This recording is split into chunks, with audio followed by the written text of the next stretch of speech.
Entonces damos inicio a nuestra sexta mesa redonda. Vamos a iniciar con nuestra primera ponente. Ella es la doctora Leticia Villagómez Tobar. Ella es psicoanalista titular con funciones didácticas de la Sociedad Freudiana de la Ciudad de México. Es miembro de la Sociedad Psicoanalítica Internacional, IPA. Es doctora en psicología por la Universidad Iberoamericana. Es fundadora del grupo de psicosomática de la Federación Latinoamérica de Psicoanálisis, FEPAL. Y bueno, también ha sido docente en el CIES. Su trabajo se titula Pulsión de muerte y estados somáticos. Adelante, doctora, la escuchamos. Estoy aquí con ustedes, me da mucho gusto, es un placer estar con la comunidad CIES, para mí tan querida, donde me siento en casa. Buenos días a todos, estimados colegas, alumnos y exalumnos del CIES. Quiero agradecer a los doctores Jaime Ayala y Concepción Rabadán su invitación a este encuentro. También a José Mendoza y Melba Álvarez por su coordinación en este segundo encuentro internacional de la publicación psicoanalítica. Los invito a entrar a la página de la Sociedad Freudiana de la Ciudad de México, al icono de nuestra revista digital que hemos llamado blog, retranscripciones, múltiples registros de la memoria. En él encontrarán ya publicados los 2 artículos que presentamos ahora la doctora Mariela y yo. Bueno, ahora doy inicio a la lectura de mi trabajo que voy a presentar acá y que lo he preparado en torno al festejo de los 100 años de Más allá del principio de placer. Bueno, a este trabajo le he titulado Pulsión de muerte y estados somáticos. Quiero comenzar con un epígrafe de Schopenhauer.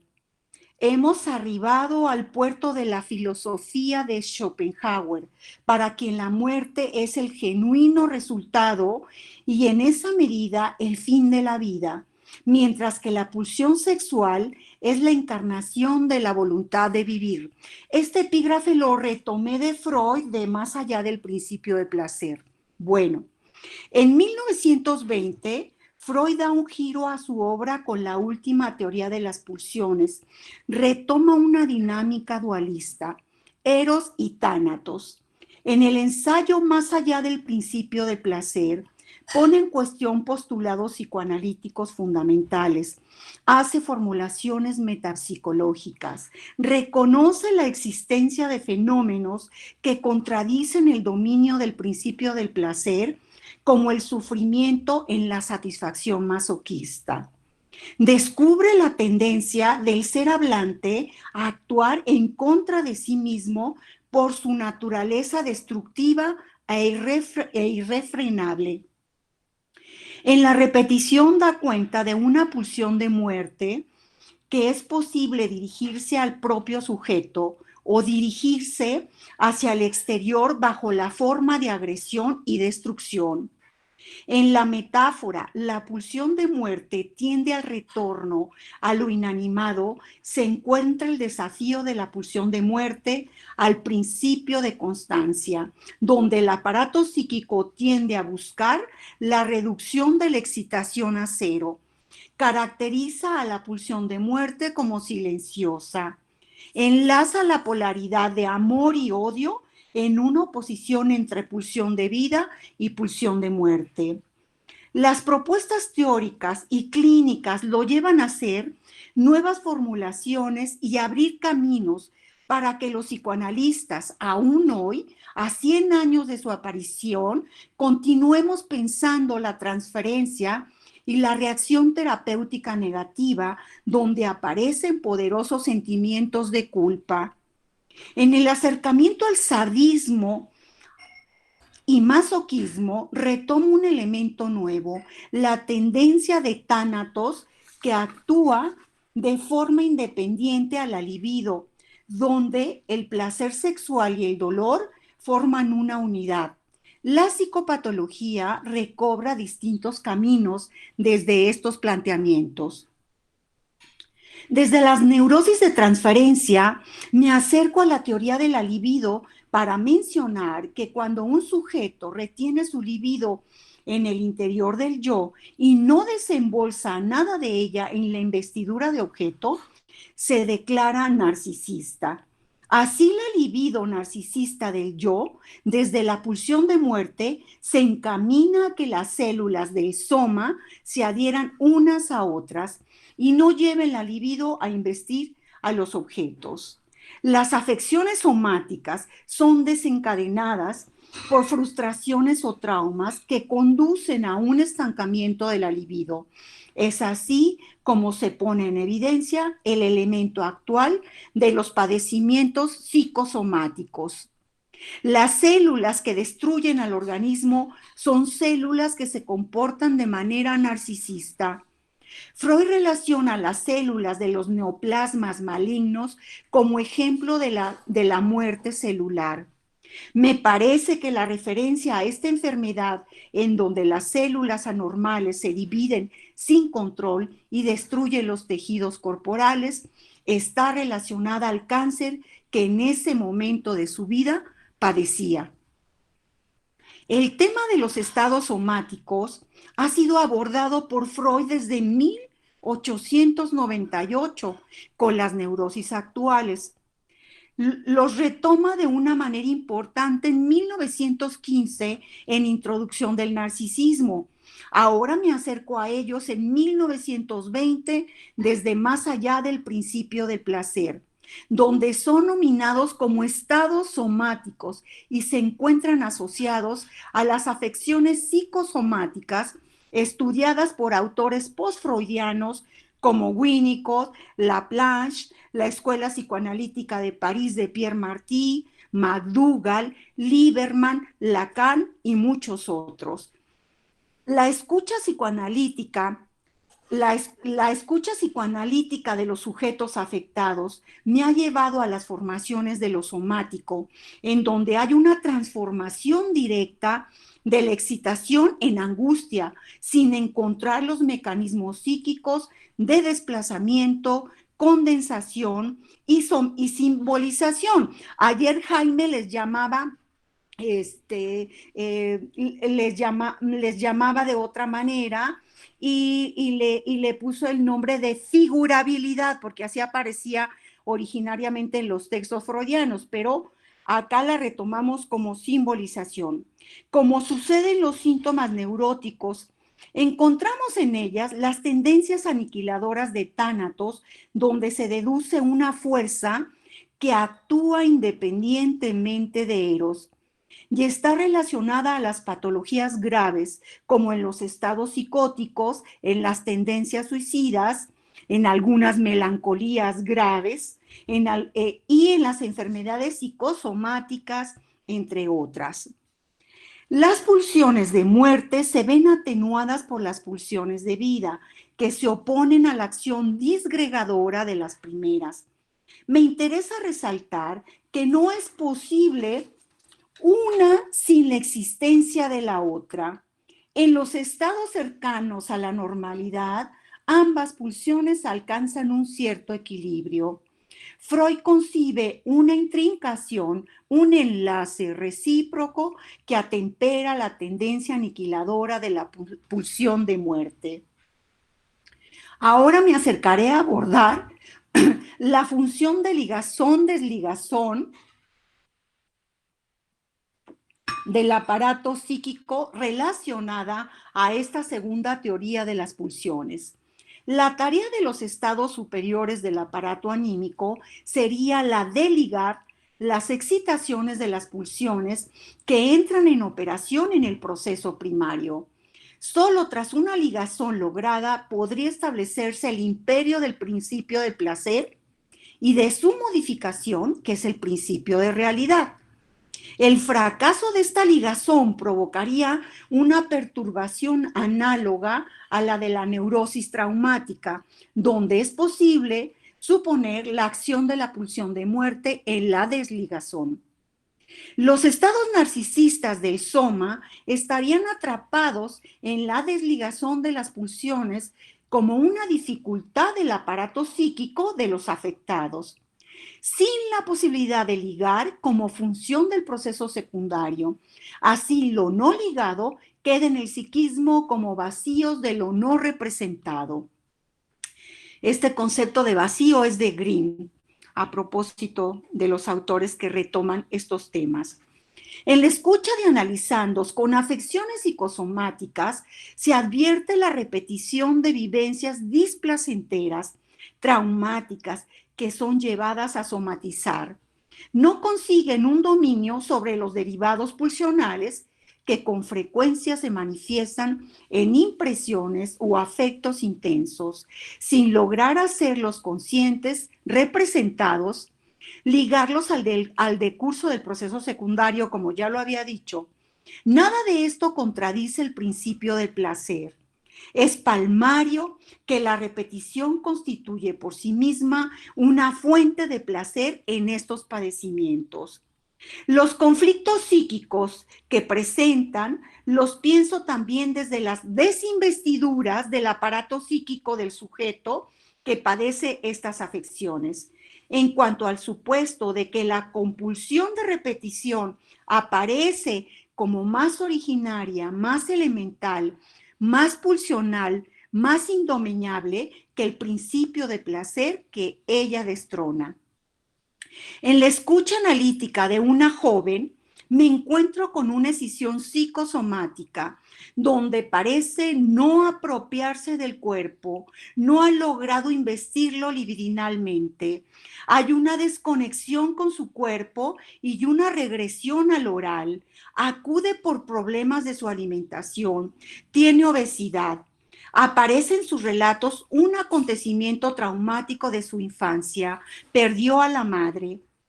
En un inicio hace presencia un cuerpo imponente ante mí, pero no figura para ella, no lo apalabra, no lo toma en cuenta, no lo siente. En el análisis voy acercándome a ella a través de ese cuerpo y sus significados, para darle palabra, mirada y escucha. En la escucha psicoanalítica de esta joven encuentro desligaduras pulsionales, tal vez rotas, como si se hubiera desaparecido su tejido o ensambladura entre lo psíquico y lo somático.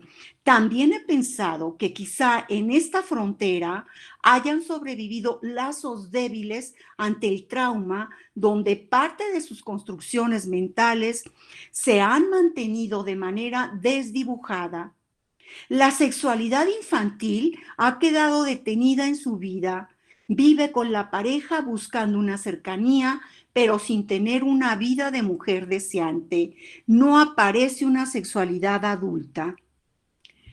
Es muy frecuente que en estos casos sucedan estas situaciones. Bueno, desde las transferencias llegamos a las formaciones somáticas y luego a las representaciones psíquicas para nombrarlas, enlazarlas con objetos y afectos, retomar imágenes, recuerdos e historia de su vida. En este entrelazado reconstruimos un tejido escindido, desarticulado, roto, desaparecido o desolado. A través del tejido intentamos ligar la pulsión de muerte de sus relatos para acercarlos a los de vida. Así ella toma un lugar como sujeto en su mundo psíquico. Bueno, ahora retomaré algo de lo que estamos viviendo actualmente en torno a la pulsión de muerte. Para terminar, retomo la pulsión de muerte en estos tiempos donde estamos amenazados a la vida, a la salud, a la estabilidad emocional, social y económica por esta peste universal avasalladora y donde aparece la pulsión de muerte de manera estruendosa, ya no silenciosa como Freud nos decía, ¿no? Esto es lo diferente que se está dando. Viene a mí la fuerza de la naturaleza y me quedé pensando en lo que decía Jaime en su ponencia de ayer, de que en el inconsciente tenemos la fuerza más poderosa y tiene que ver con algo pues más que pulsional, yo diría también instintivo, ¿no? Y retomo, viene a mí la fuerza de la naturaleza adquirida desde este virus implacable, Ya Freud se acercó desde más allá a la ciencia de lo vivo, donde incluye al reino animal y vegetal, no solo al humano. Muestra que una evolución muy a menudo se paga con una involución que se hace a expensas de esta. Ahora la pulsión de destrucción aparece escandalosa, quizá como un llamado a la vida. La multivocidad y severidad de la crisis ha puesto en evidencia los atentados en que hemos incurrido. Los más vulnerables al contagio y muerte por COVID son los que padecen enfermedades somáticas, entre ellas obesidad, diabetes, hipertensión, enfermedades respiratorias, cardiopatías y otras crónico-degenerativas. La pandemia de COVID ha puesto en evidencia verdades silenciosas, como el abandono y omisión de las condiciones para preservar la vida. El cuidado en este sentido debería ser desde los afectados, de sus grupos de pertenencia, de las comunidades, de las naciones y de la humanidad toda. No es un problema únicamente de los sujetos que las padecen, es también de salud pública. Pues decirles a todos que muchas gracias por su atención. Sí, muchas gracias, doctora Leticia Villagómez. Ahora damos paso a nuestra segunda ponente de esta mesa. Ella es la doctora Marta Inés Mariela Marino. Ella es psicoanalista en funciones didácticas por la Asociación Psicoanalítica Internacional. Tiene doctorado en investigación psicoanalítica por la Asociación Psicoanalítica Mexicana AC. Es presidenta de la Sociedad Freudiana de la Ciudad de México. Es miembro fundador de la Federación Mexicana de Psicoanálisis. Y bueno, su interés de estudio e investigación versa en torno a la transferencia en la clínica psicoanalítica. Ella nos va a presentar el tema manifestaciones transferenciales ante la amenaza de muerte. La escuchamos, doctora. Gracias. Muchas gracias, Melba. Muy buenos días a todos en este segundo encuentro de la publicación psicoanalítica. Y bueno, festejando exactamente los 100 años de uno de los textos más importantes de Freud. Bueno, más importantes, pero uno de los más importantes en Freud, que es el de Más allá del principio del placer. Bueno, antes de empezar a hablar un poquito, a leerles mi reflexión del día de hoy, quiero decirles que estoy muy contenta de participar en este evento del colegio. Ya es el segundo encuentro, y creo que lo más importante es que todos y cada uno de nosotros procuramos la transmisión del psicoanálisis. En particular, quiero agradecer al doctor Jaime Ayala, colega y amigo, rector de la universidad, y a la doctora Concepción Rabadán, directora general del colegio.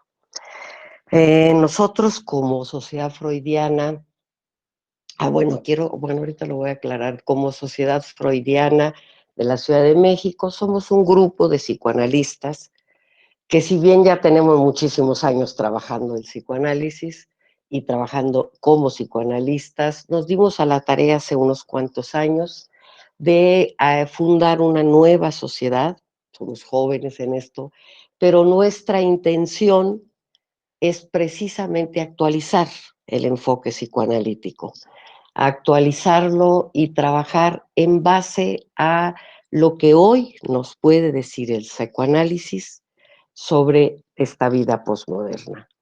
Es muy interesante ver cómo todos, así como el colegio, da también una formación donde privilegia el enfoque psicoanalítico. Nosotros, a su vez, a diferencia de los estudios académicos y universitarios, damos el entrenamiento a la gente que quiere dedicarse como psicoanalista, ¿no?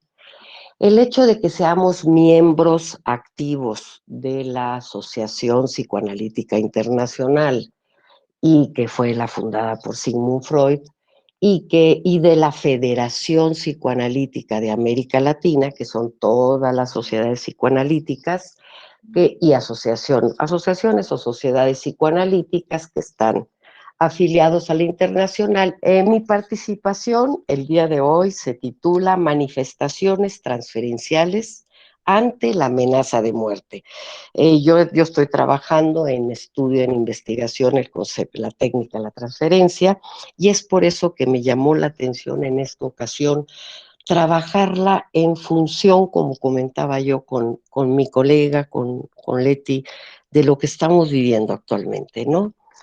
Dice, 100 años nos separan de la aparición en la obra freudiana del texto Más allá del principio del placer, en donde Freud, a 2 años del fin de la Gran Guerra, padeciendo una enfermedad terminal, así como la pérdida de seres queridos, se plantea profundizar dentro de las pulsiones del yo o de autoconservación en la tendencia pulsionar mortífera. Esa parte de su concepción dual que desde el proyecto de una psicología científica, ya desde 1895, se va perfilando como esa tendencia al cero, a lo inanimado como destino. Hoy, 100 años después, nos enfrentamos los seres humanos a una pandemia que amenaza la salud y por ende la vida. ¿Cómo hemos enfrentado esta constante propia de lo humano?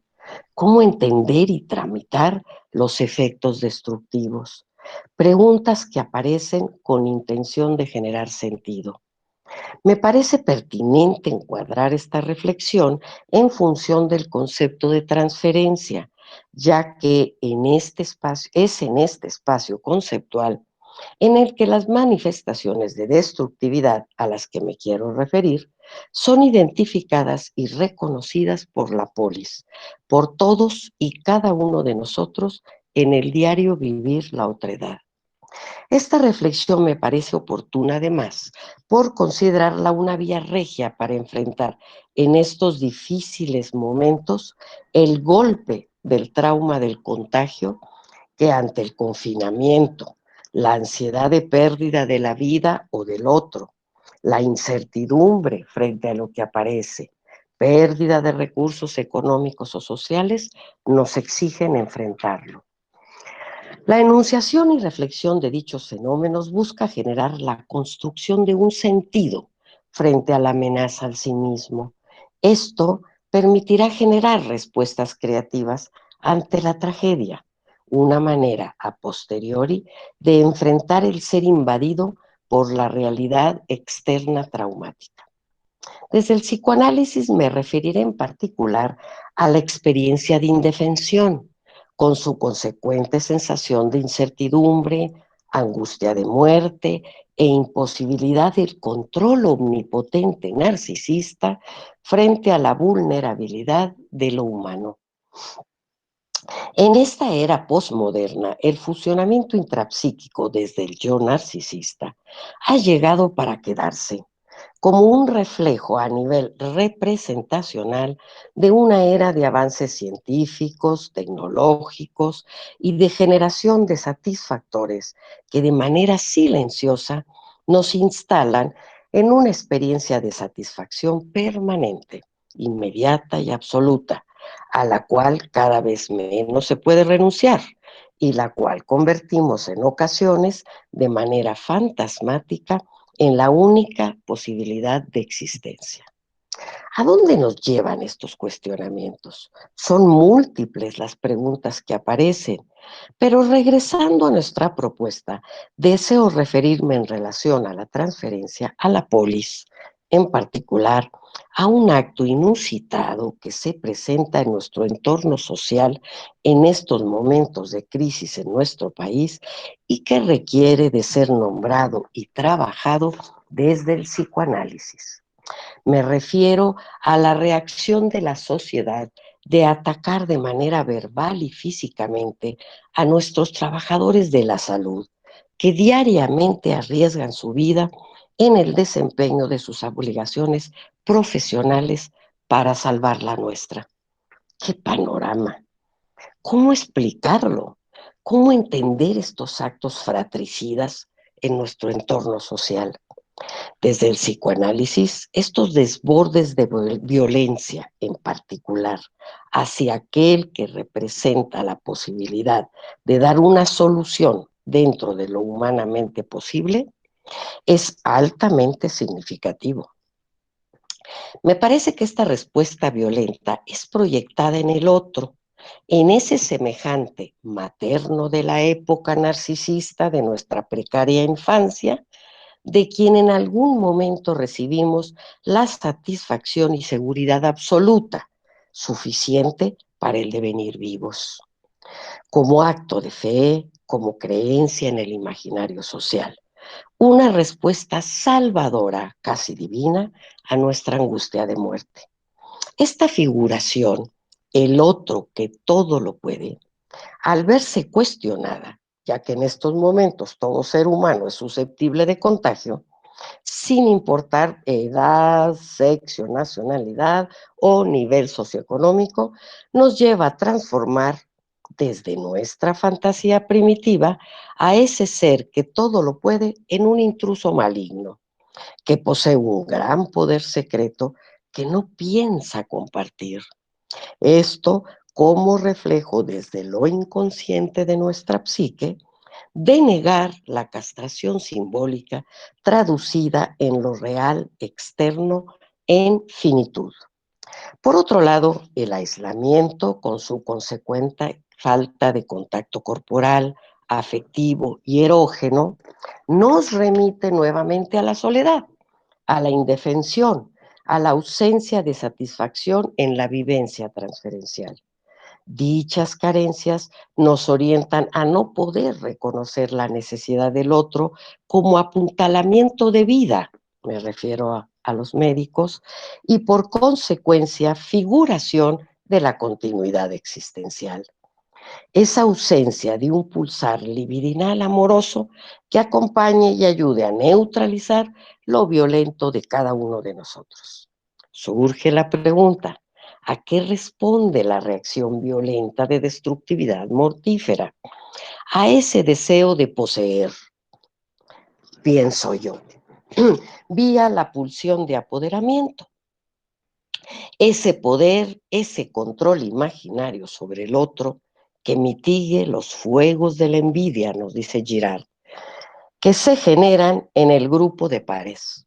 Así, el enfermero, el médico o el vecino serán para la figuración inconsciente enemigos a los cuales hay que combatir y atacar para evitar ser contagiados, destruidos y así asegurar la continuidad de la vida, la inmortalidad, la completud, diría Freud.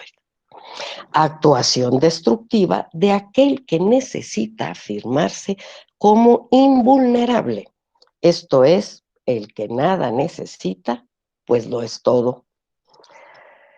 ¿Qué aporta a la psique, en particular al yo, el control de apoderamiento del otro? Una manera de manejar la ansiedad, negando todo lo que intrapsíquicamente lo hace sufrir: vulnerabilidad, finitud, soledad.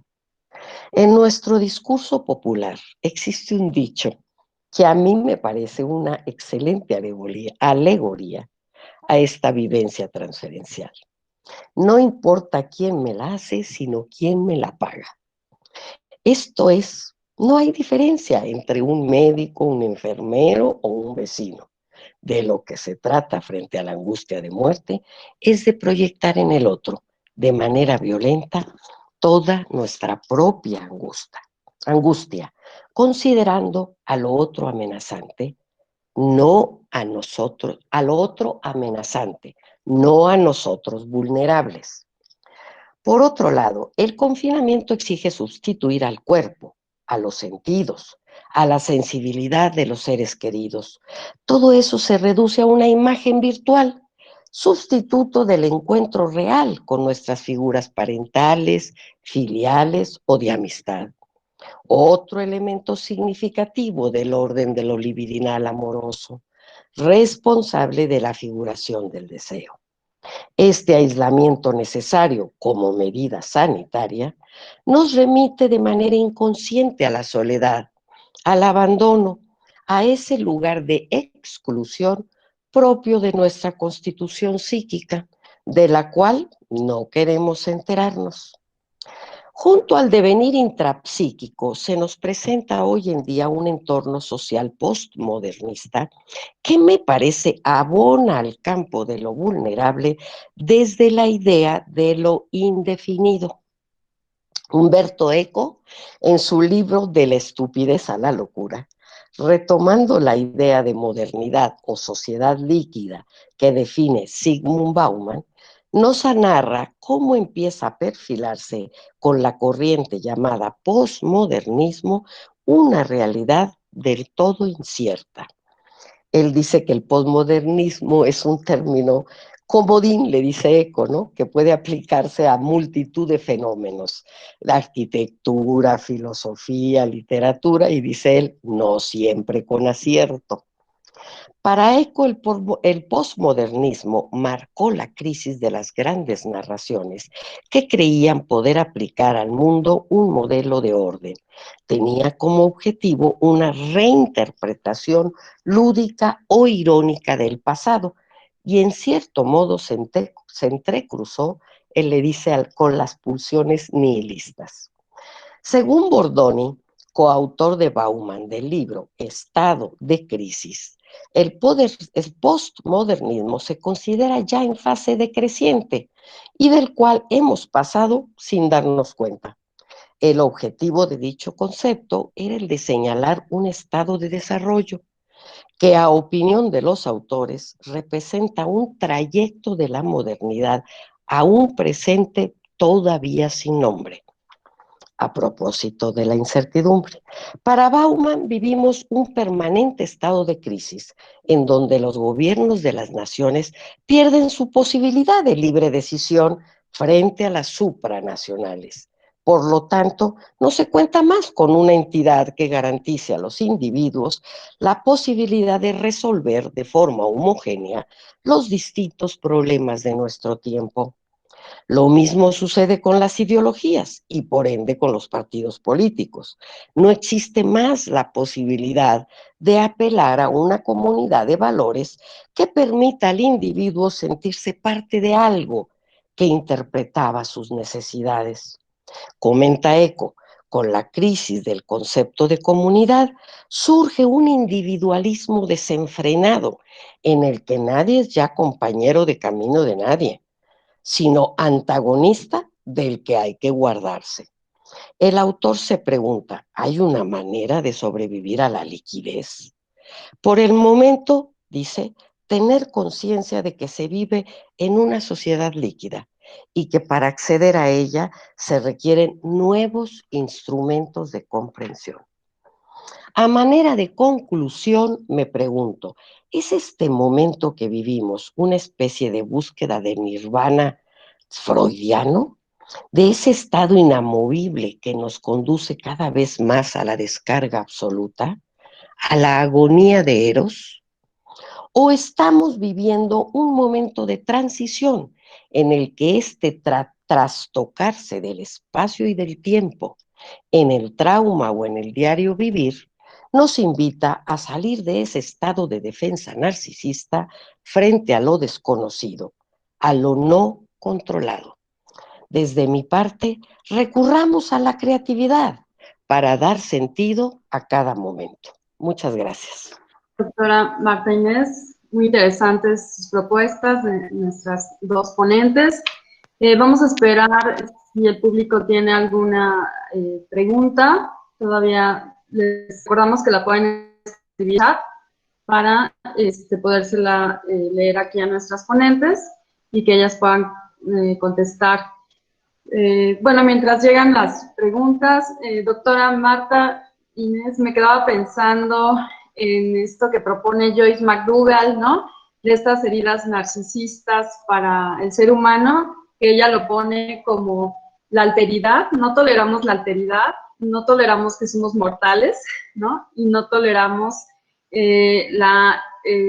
como la posibilidad de solo un sexo, ¿no? Ella dice, quisiéramos como la bisexualidad, ¿no? En uno de sus libros comenta esto. Entonces, ahorita que la escuchaba, me quedaba pensando en eso, ¿no? Como ahorita es esta herida narcisista en el ser humano que a todos nos está moviendo y que llegan justo las personas infectadas con COVID.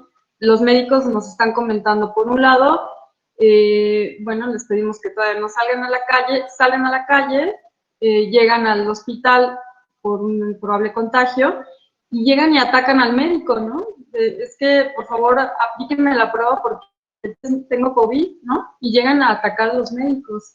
Entonces sí, creo que pienso en una como herida narcisista, ¿no? No sé qué piensen. Ya salió, sí, tienes toda la razón, y George y McDougall bueno, lo define y lo conceptualiza ella, totalmente. Pero fíjate cómo este ataque, bueno, el andar sin tapabocas en la calle de la gente, tan sencillo como eso, ¿no? Cómo este ataque hace referencia directa a esta situación de indefensión, ¿no? Que habría que pensar, y ahí sí tendría que ser la sociología y la antropología, qué significado tiene nuestra cultura, ¿no? ¿Por qué esta indefensión se convierte en destructividad? Y entonces hay que atacar, ¿no? A los enfermeros, a la gente, etcétera. Esto es lo más peligroso, de esta situación.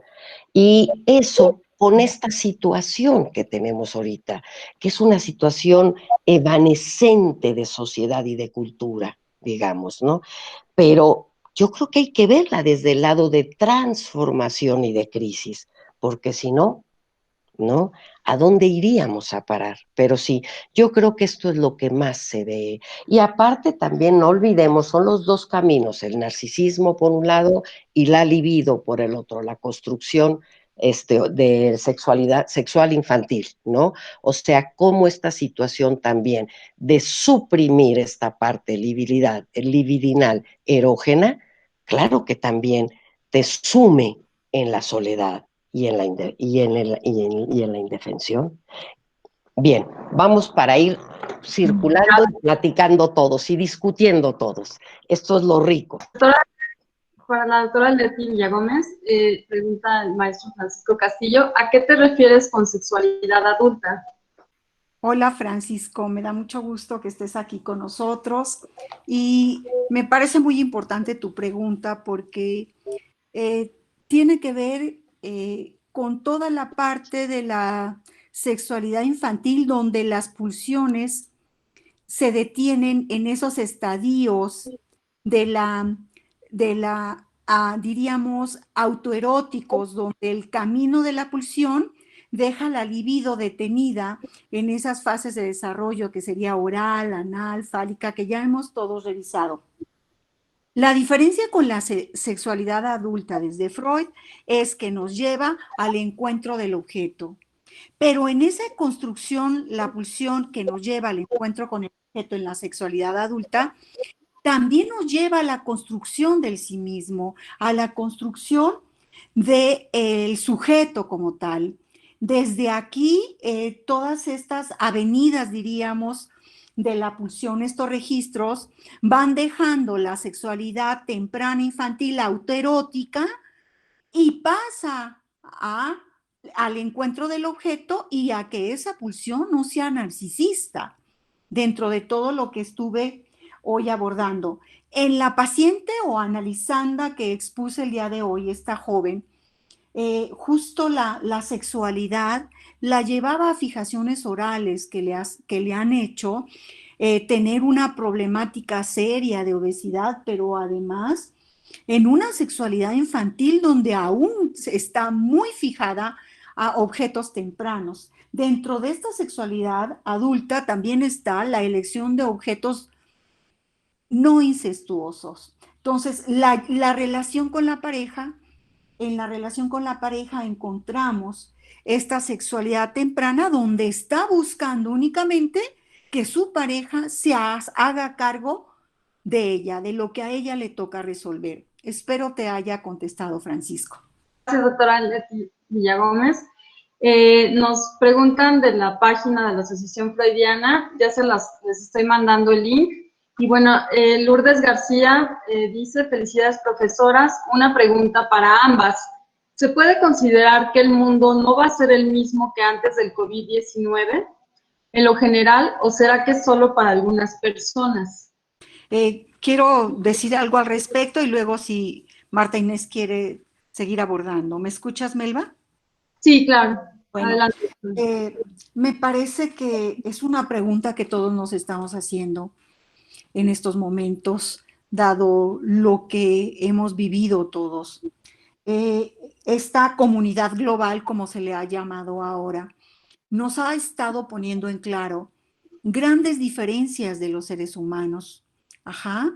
Esto para mí es fundamental. Ayer Jaime nuevamente, retomo a Jaime porque me quedé con sus palabras, nos decía efectivamente de esta comunidad global que se están poniendo en claro muchísimas situaciones, pero para mí una muy importante es esa desigualdad, no solo económica, esa desigualdad también en cuanto a los niveles socioculturales, ajá, que hemos estado viviendo y padeciendo. Estas diferencias que se han puesto más en claro nos van a llevar a retomar como grupos o poblaciones afectadas a tomar caminos diferentes, caminos nuevos ante lo que viene en adelante. Fíjense que platicando con una colega me decía que ya sabe mucho de historia, me decía que justo los grandes movimientos en el mundo se han dado después de grandes catástrofes como la Segunda Guerra Mundial. También pasó con la Ilustración, las sacudidas que hemos tenido después de movimientos donde parece que hay un exterminio de la especie, por lo que otra vez retomo de Jaime ayer, de donde la biología está totalmente atacando a la especie. Me parece que nos va a hacer algún grupo de la población tomar conciencia de cómo vamos a poder tolerar estos embates, que es una destrucción de nosotros mismos como especie, como humanos.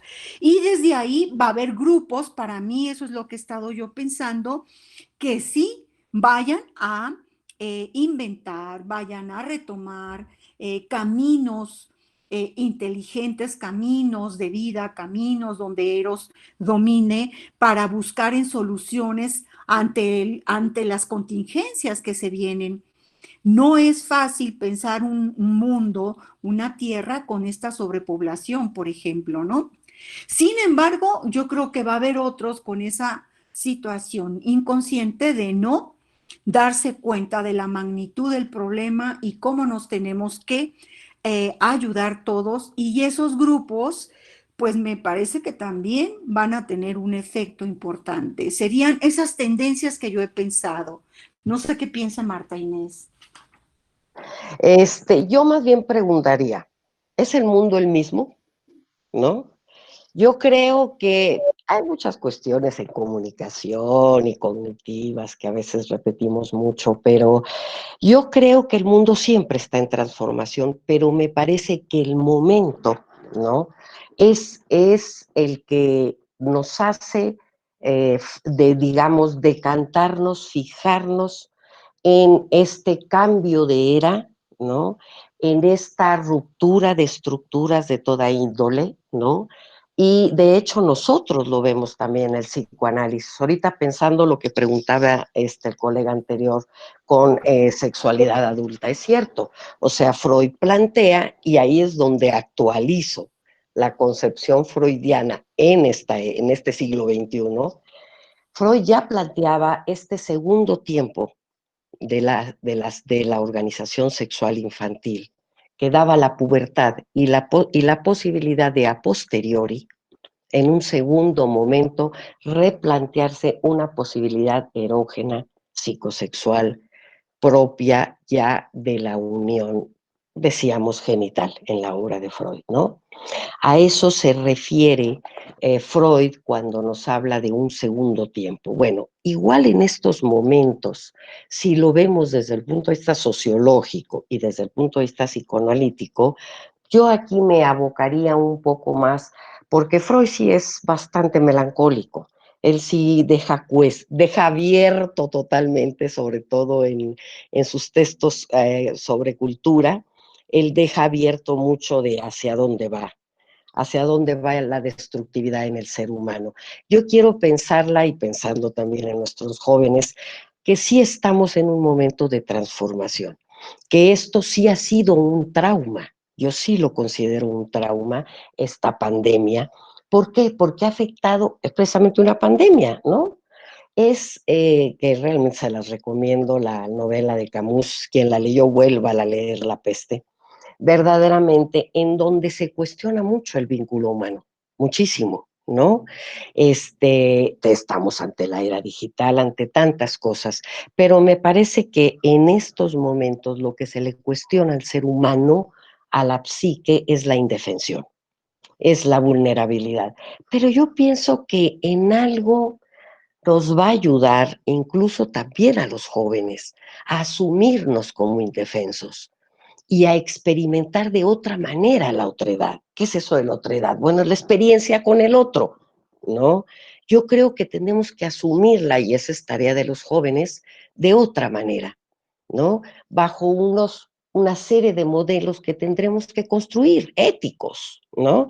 La gente se asusta porque dice inmorales, pero fíjense que Bauman tiene uno de sus libros de la colección es Ceguera Moral, ¿no? Y Freud trabajó también la moral, ¿no? ¿Por qué? Porque se requiere transformación. Esa sería mi propuesta, ¿no? Y bueno, también pensando en el pulsar del vivir, si no, Yo que quiero también nos cuestiona eso, ¿para qué vivimos? ¿Para qué es la vida? Ya no la muerte, sino ¿para qué la vida, no? Es lo que dicen Melba, los jóvenes ahora. Claro. Melba, Bien. quiero agregar algo en esta pregunta que todos nos estamos haciendo y que no sabemos realmente en este momento a dónde vamos. Yo creo que las consecuencias, como en todo lo traumático de nuestra vida como seres humanos, va a ir apareciendo de poco a poco. Ahora se habla que no es la pandemia solo del virus, sino las múltiples pandemias que está dejando desde lo económico. Yo me quiero acercar a una parte que para mí es muy importante, lo social.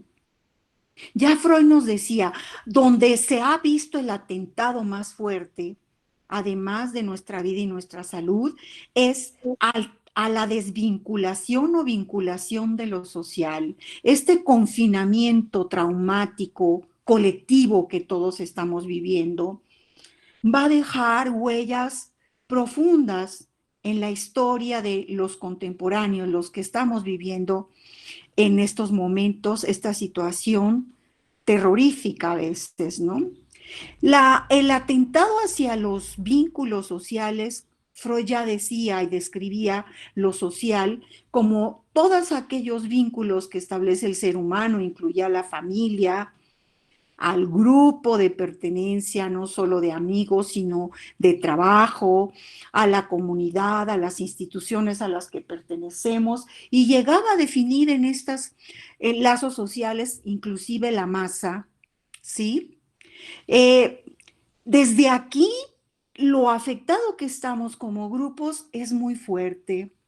Y estoy de acuerdo que el gran potencial del ser humano para habilitar o rehabilitar en lo mayor posible que se pueda a través de los medios virtuales, nos está favoreciendo para que esto no se rompa del todo.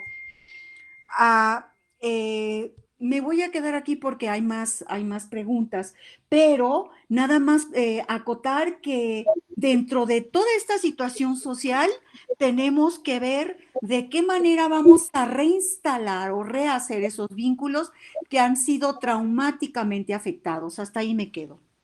Claro, gracias, doctora. Vamos a leer estas preguntas, todas están vinculadas. Vamos a tratar se las voy a decir y ya ustedes dan la respuesta, por favor, doctoras.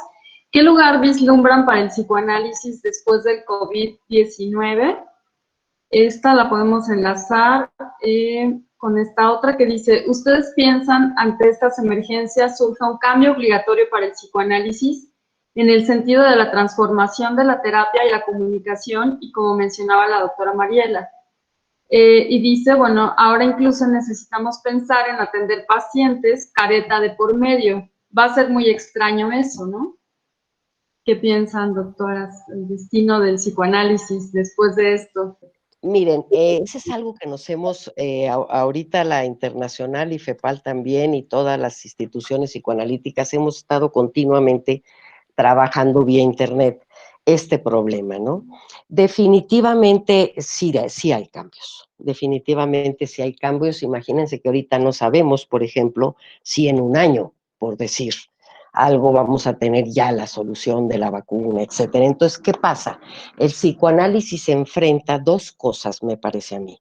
La incertidumbre, importante, y segundo, y lo más importante para mí, la intimidad en el encuadre, porque definitivamente lo presencial, desde mi punto de vista, cada psicoanalista aporta su punto de vista, es fundamental la vivencia transferencial. Freud habló de vivencia transferencial, ¿no?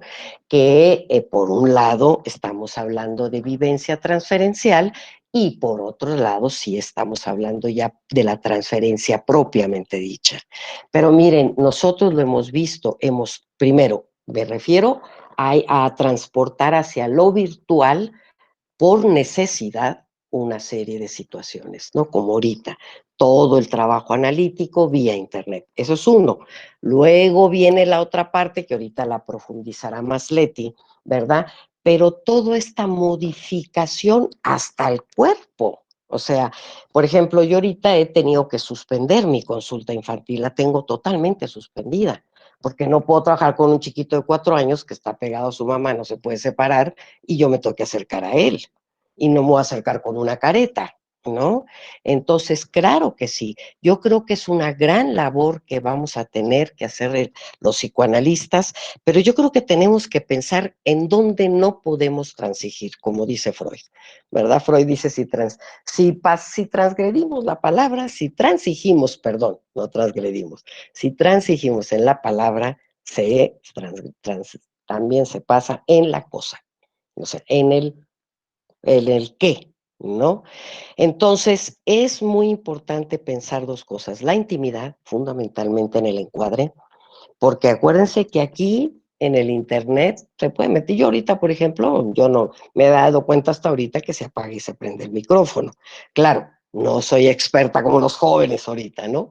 Pero, ¿con qué facilidad se pierde? Y segundo, la imagen obviamente no, y ahí sí es Lacan quien rescata una serie de elementos importantes de la teoría freudiana, no sustituye al cuerpo erógeno, desde mi punto de vista, ¿no?